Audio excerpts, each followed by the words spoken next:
असुंदर वृक्ष।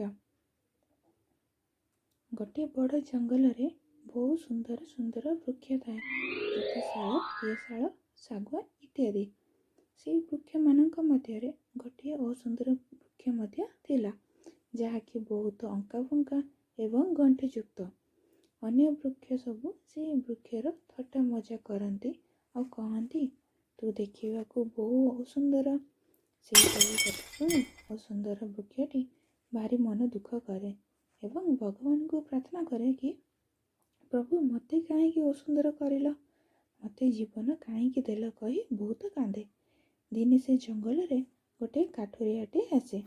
से जंगलर गछ मानकु काटी काठ नेबाकू चाहिला एवं गछ मानकु काटिबाकू आरंभ कला। काटू काटू से जेतेबेले से असुंदर गछ पाखକୁ पहुँचला से देखिला एवं भाविला यह एक असुंदर गछ ए गछरू भल काठ मिलिब नाही। से गछ को छाड़ी से अन्य गछ काटिबाकू आरंभ कला।